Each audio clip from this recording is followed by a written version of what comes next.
ቦርጭን የማጥፋት ቻሌንጅ ቀን 6 ቀጥሏል። በምን ኢንተርሚተንት ፋስቲንግ አደርጋለሁ። ኢንተርሚተንት ፋስቲንግ ምንድነው? ከኖርማሉ ጾም በምን ይለያል? ኖርማል ጾም ጉዳቱ ምንድነው የሚለውን በጥናት አሳያችኋለሁ ማለት ነው። ከዛ በፊት እንደተለመደው ወደ ኮመንት እንሄዳለን። ይህን ቻሌንጅ የተቀላቀላችሁ ሰዎች አደርጋለሁ እችላለሁ ብላችሁ ጻፉ። ማትችሉ ሰዎች ምክንያታችሁን ጻፉ። አብረን መፍትሄውን እንፈልጋለን። 1 ሚሊዮን ሰው ጋር መድረስ ነው እቅዳችን። ከስኳር፣ ከቦርጭ፣ ከግፊት እንዲሁም ደግሞ ከልብ በሽታ መከላከል ነው።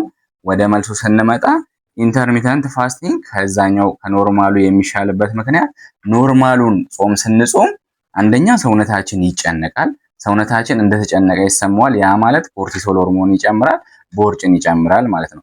ሁለተኛ ደግሞ ሜታቦሊዝማችን ይቀንሳል። ሜታቦሊዝማችን ከቀነሰ ቦርጫችን ይጨምራል ስለማይቃጠል ምግብ። ሶስተኛ መስል ሎስ ወይም ደግሞ ጡንቻችንን እያጣን ቦርጫችን ብቻ እንዲጨምር ያደርጋል ማለት ነው። አራተኛው ደግሞ ከጾምን በኋላ ብዙ ምግብ እንድንበላ ያስገድደናል ማለት ነው። በእነኚህ በአራቱ ምክንያቶች ኢንተርሚተንት ፋስቲንግን ስናይ ግን አንደኛው ኢንሱሊንን ይቀንሳል፣ ኢንሱሊን ሴንሲቲቪቲን ይጨምራል። ሁለተኛው ደግሞ ኮርቲሶልን ይቀንሳል። ሶስተኛው መስላችንን እንድንቋቋምና ቦርጫችንን ብቻ እንድናጠፋ ያግዘናል።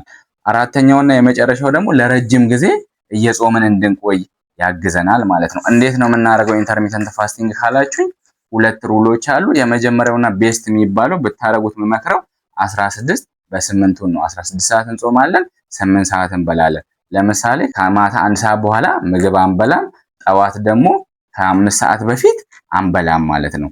ስለዚህ በእንዲህ መሀል ያለው 16 ሰዓት ይሆናል። ከጠዋት 5 ሰዓት እስከ ማታ 1 ሰዓት ግን መብላት እንችላለን። ይሄን ማትችሉ ሰዎች 14 ሰዓት መጾም፣ 10 ሰዓት መብላት ማድረግ ትችላላችሁ። በዚህ ውስጥ ማወቅ ያለባችሁ ስኳር በሽተኞች፣ የምታጠቡ እርጉዞች፣ እንዲሁም በጣም አንደር ዌት ያለባችሁ፣ ብዙ ጭንቀት ያለባችሁ እና እንቅልፍ በስርዓት ማተኙ ሰዎች ይሄን ማድረግ አትችሉ ስለሚያባብሰው ማለት ነው። በሳምንት ስንት ጊዜ እናድርግ ካላችሁኝ ለጀማሪ 5 ቀን እመክራለሁ። ጀማሪ ካልሆናችሁና የለመዳችሁ ከሆነ ጾምን 6 ቀን ብታረጉ ቶሎ ቤሊፋት ይቃጠላል ወይም ቦርጫችን ቶሎ ይቃጠላል። 7 ቀን ደግሞ ማድረግ የምትችሉ ሰዎች በጣም ፕሮቲን ማግኘት የምትችሉ ጭንቀት የሌለባችሁ በቂ እንቅልፍ ማግኘት የምትችሉ ሰዎች 7ቱንም ቀን ማድረግ ትችላላችሁ ማለት ነው። በዚህ መሃል ግን ስኳር አይቻልም፣ አምሽቶ መተኛት አይቻልም፣ ፕሮቲን አለመብላት አይቻልም ማለት ነው። እቅዳችን ምንድነው? 1 ሚሊዮን ሰው ጋር መድረስ ነው። ሁላችሁንም ማገዝ ነው። እስከ ጥግ ድረስ አብረን እንሄዳለን እስከ መጨረሻው ማለት ነው። ዳይ ወደ ኮመንት